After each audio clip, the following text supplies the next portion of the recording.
Yo, what's up? What's up? Hey, welcome back.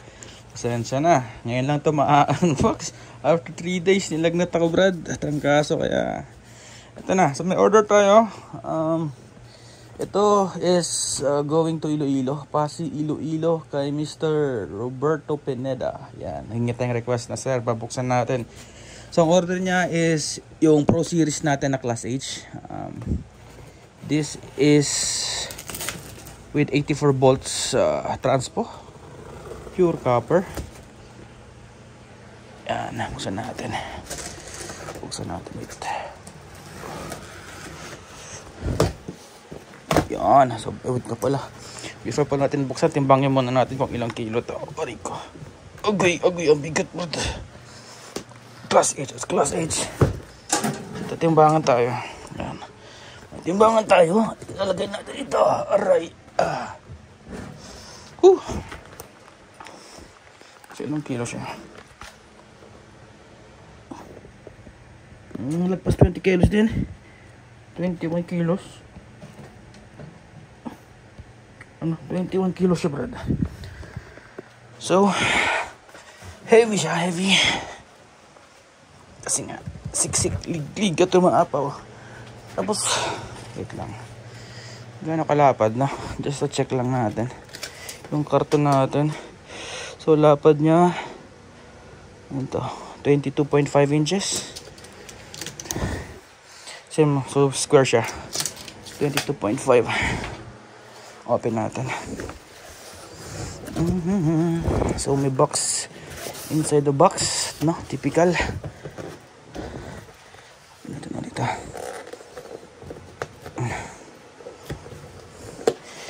Unboxing na naman tayo, brad. Sana hindi mapaba sa kwento. Yan, mabigat eh. Kaya gusto ko class D. Easy peasy. Kala ko isang box na naman eh. Surprise. Okay. Yan na siya. So the box. Dito yung wire sa gilid. Galawin natin. Ingat tayo. Baka pagalitan tayo ni sir. Ipang-high lang daw to ni sir. Wow, sana all high lang. Ganito ka mahal na ampli, pang high lang. Okay, tabi muna natin ito. Wow, sarap, wago. Ito, nakakabit na mismo. Ito yung dulo. Okay, so tanggalin natin siya sa box, bro. Wait lang, pause muna natin. Yun, sa mga idol, buksan na natin. Yun, so mayroon ito, Micman by Rural. So made ito from Rural factory. Okay, so sa mga naka-Rural dyan, of course, naano na nyo na to, similar experience pag binuksan nyo, no? Then of course ito ay pure copper. Yan, so ito yung front view nya. Okay, ikutin natin sa likod.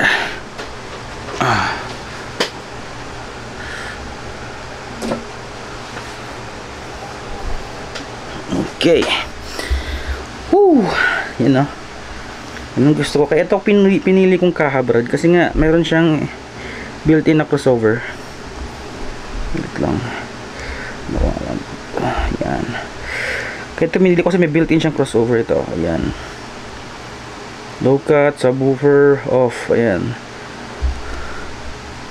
So pag naka-off, ibig sabihin ang ipaprocess na is YS Yamaha speaker processing. So this is copied from definitely, no, from yung technology sa likod nito is from Yamaha P series.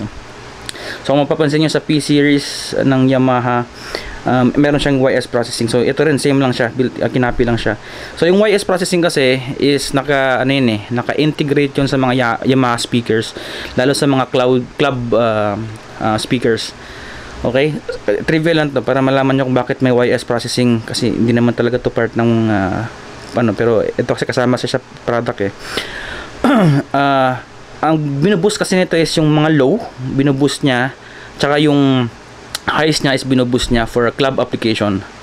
Okay, so pag in-off na yan, ito normal lang, wala siyang EQ settings na binabago. Pag inan mo siya, yun, mag-boost. Yung parang letter V, kung mapapansin mo yan sa mga mahilig mag-adjust ng EQ na pa letter V lang.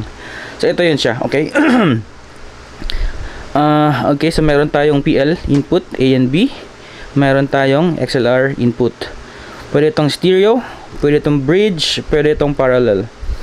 Okay, so for also meron din sa taas, nakalimutan ko, no. So pag off, full range, subwoofer. So pag subwoofer, ito na yung ano niya, frequency adjustment na, ito yon. So pag low cut naman, pag window mo siya sa dulo, ito naman yung ano yung magkakat sa low. Okay, so magkaiba tong application na to. Ikakat na yung low frequencies by this itong mga values na to, no. Tapos sa subwoofer naman, ito yung magiging crossover niya. Okay, so di mo na kailangan ng crossover, kaya gusto ko nga ito yung design. Lahat ng ano ko pinapanap, ito yung ano ko. Tsaka ito kasi isa sa mga cheap na packaging na makapal, at the same time, you know, may ganito. Pero ang ganda ng quality niya, bro, do. Kumpara niyo sa mga P series, quality, ang linis ng pagkakagawa, ang linis ng lines, sobrang linaw, 'di ba? Downside lang nito, brad, wala siyang ano, wala siyang link out. Okay, so we have two fans, okay, completely covered, no. Meron din siyang grills, then meron tayong speak on out, meron din tayong dito for banana plug out, no. So we have also binding post. Wow, bago talaga. Alam mo yung bago, mararamdaman mo talaga ang linaw, ang kintab. Sana akin ka na lang, brad. So ito 220 to 240, 50 to 60 Hz. So ito yung voltage. Ito yung likod. Okay, wala siyang mix out, okay, na release, but it's okay, brad.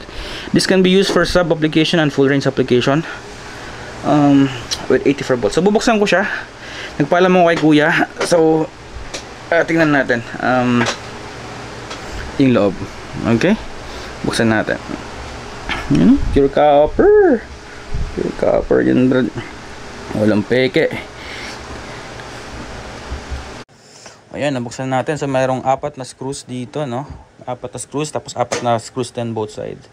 So sir, Robert, no, sorry, kailangan kong butasin to para ma-open natin to, at least ma-check din natin kung tama. Pero ito, tatakpan po natin yan ng Mechman logo mamaya. May sticker pa ako dito to cover this. So pag may sticker ng Mechman dito, ibig sabihin na inspect din po namin ito properly. Okay. So siguradong tama. Ay putik, ang linis. Kailang secure ko lang tong panel, baka magasgasan. Ang linis. Look at that. Look at that, punong-puno. Wait lang, lipat lang ako ng isang camera ko. Ayun na, nabuksan na, brad. Ang reveal, kung totoo ba yung pinost ko, hindi. Ayan, ito yung katunayan.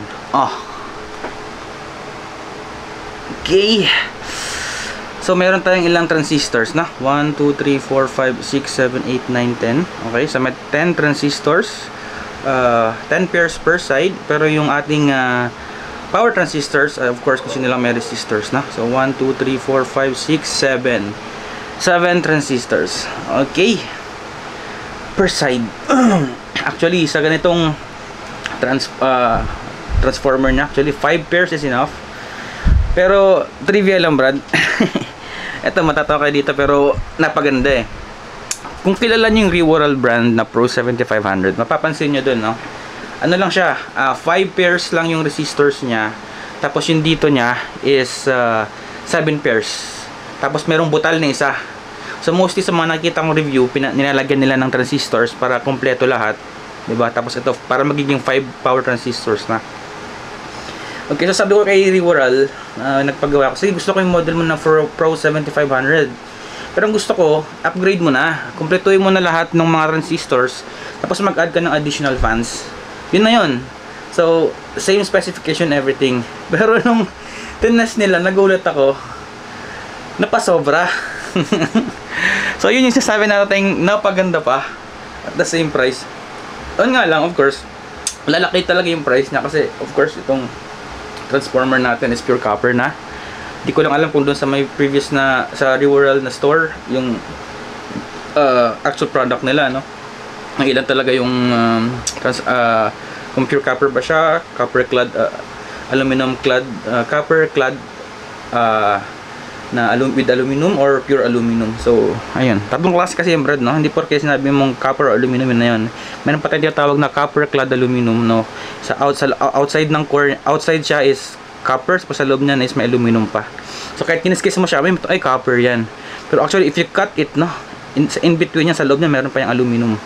So, hindi mo rin masabi kapag marami kasi nagsasabi, kasi mo lang yan, makita mo copper aluminum. Okay, makita mo yung outside, copper nga siya. Pero if you cut it and slice it, no, tapos makita mo sa loob, meron siyang aluminum na bilog.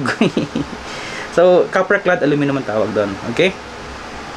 So, isa rin yung sa reason kung bakit nagmumura yung ibang mga, sabi nila, pure copper. But this one is pure copper, no? Nakalagyan na nga dito, pure copper. Nalagyan ko na.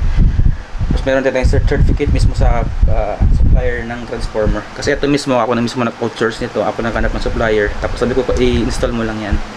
Okay, so let's go for the transformer. Ilan?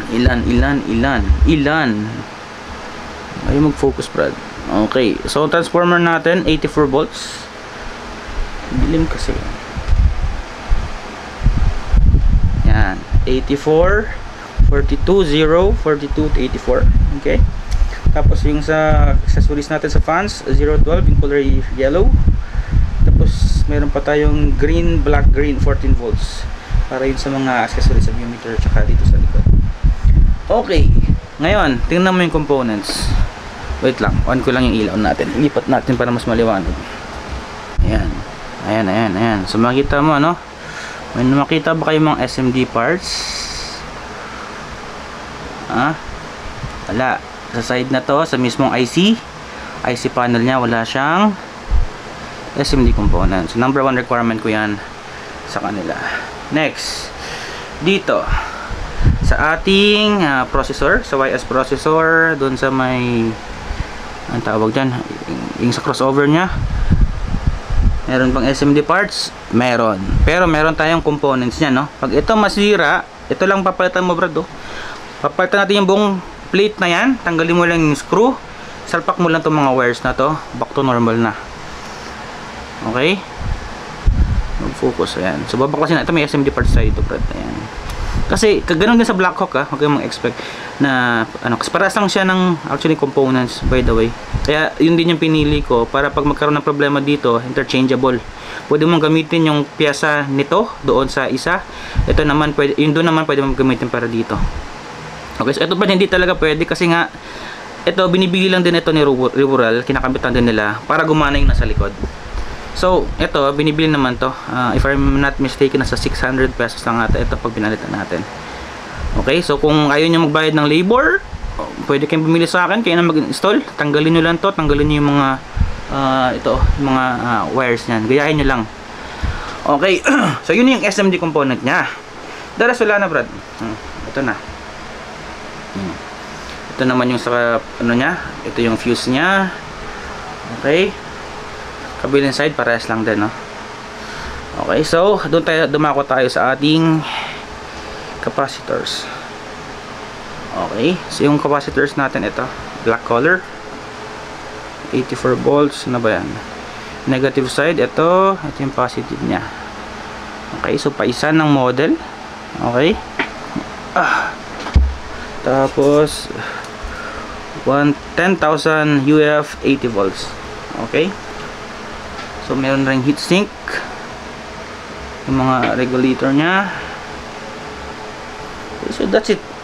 So yung ibang mga wires nakalagay, ano na rin, no? Ang tawag dyan, naka-glue gun para hindi na siya hindi siya magalaw-galaw. So ito galing China, no? Ang line transfer niya from China factory to warehouse to, you know, sa barko papunta dito, tapos mula sa barko papunta dun sa warehouse na Philippines papunta sa bahay. As is, brad, walang gasgas, malinis. So sound check tayo. Tapos i-on na natin, ha. Yan na, dol. Yan mga brad, oh, nilagyan ko ng dalawang column ko. So ang per column, no, meron tayong Vital Pro 6.5 inch times 4, tapos 100 RMS na BCS 350 ng Broadway. So ito 150 bali 300, 600, almost 700 RMS na column bawat isa. Okay, so ganun kalakas yung columns natin na tugma dito sa ratings. Sorry, tangkaso talaga, Brad. Ng ating Pro X750. Okay, so on ko lang, no, gamit yung ating okay, and then switch on na natin itong ating, yung switch nya pala ba dito sa gilid. Okay, switch on ko na. Okay, may bago pa talaga, can smell it. Okay, and then confirm natin yung buga ng hangin. Okay, yun lang, doon ang tayo nagkamali, Brad. Ang requirement ko is higop dito, labas doon, but this one is ano sir, babaguhin ba natin?